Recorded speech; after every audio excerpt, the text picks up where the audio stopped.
ถ้าเกิดว่าเขาไปทางเก่าแต่ที่ไปหอดใสแล้วเขาไปทางนี้เขาบูไปจากเขาจะไปทางไหนก็จะบอกแล้วตอนนี้มันสี่เถื่อวนยังอยู่จนปรากฏจะได้ออกจากทางไหนอันนี้คือกันอยู่ในลิมิตแล้ว ถ้าเฮาย้อนกลับคืนนี้คิดนะฮะก็บ่มั่นใจเลยมันสิหอดใช้ โดย ต้องคิดดีๆก่อนนะ มันมีเส้นหนึ่งมันไปเงาเลยนะไปทางนั้นเลยแต่ว่าข้างในบางที่เป็นบางที่เส้นเดียวมาเลยบางที่เงาเลย มึงจะไปคืนนี้แมันบ่ เลยบ้านในเมืองไหนอยู่ ต้องบ่ซะหน่อยตัดสินใจให้ยากเลยเป็นคนตัด นี่ สินใจ วะ โด นี่ ย นี่วะ มันเบิ่ง GPS แล้วว่าเส้นนี้ให้มันมีเส้นเดียว มันมีเส้นเดียวกันนะ ไอ้เส้นนี้เขาเลยมั่นใจว่าน่าจะกลับไปบ้านเก่า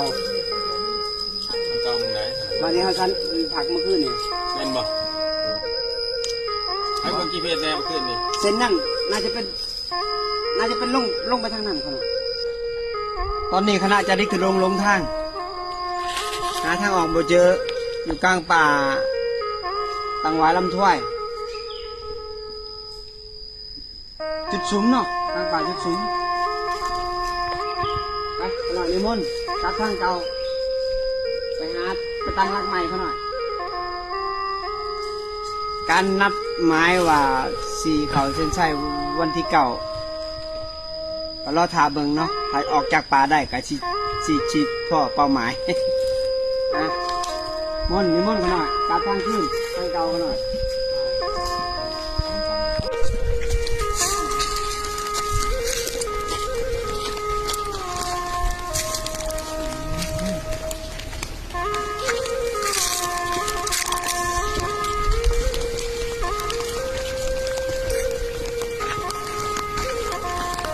ถ้าเกิดว่าเขาไปทางเก่า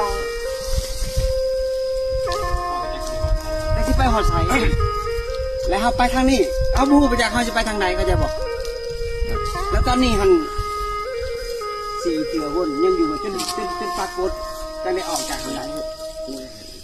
อันนี้คือกันอยู่ในลิมิตแล้ว ถ้าเฮาย้อนกลับคืนนี้คิดนะฮะก็บ่มั่นใจเลยมันสิหอดใช้ โดย ต้องคิดดีๆก่อนนะ มันมีเส้นหนึ่งมันไปเงาเลยนะไปทางนั้นเลยแต่ว่าข้างในบางที่เป็นบางที่เส้นเดียวมาเลยบางที่เงาเลย มึงจะไปคืนนี้แมันบ่ เลยบ้านในเมืองไหนอยู่ ต้องบ่ซะหน่อยตัดสินใจให้ยากเลยเป็นคน ตัว ตัด นี้ สินใจ วะ โด ตัวย ข้างนี้วะ มันเบิ่ง GPS แล้วว่าเส้นนี้ให้มันมีเส้นเดียว มันมีเส้นเดียวกันนะ ไอ้เส้นนี้เขาเลยมั่นใจว่าน่าจะกลับไปบ้านเก่า มันเก่ามึงไหน วันนี้เขาคันผักเมื่อคืนนี่ แม่นบ่ให้เบิ่ง GPS แน่เมื่อคืนนี้ เส้นนั่นน่าจะเป็นลงไปทางนั้นเขาน่ะตอนนี้คณะจะได้คือลงทางหาทางออกบ่เจออยู่กลางป่าตังหวายลำถ้วย จุดสูงเนาะกลางป่าจุดสูงไปหน่อยนิมนต์กลับทางเก่าไปหาไปตั้งรักใหม่เขาหน่อยการนัดหมายว่าสี่เขาเส้นชัยวันที่เก่าก็รอทาเบิงเนาะถ้าออกจากป่าได้ก็ชิพ่อเป้าหมาย นะ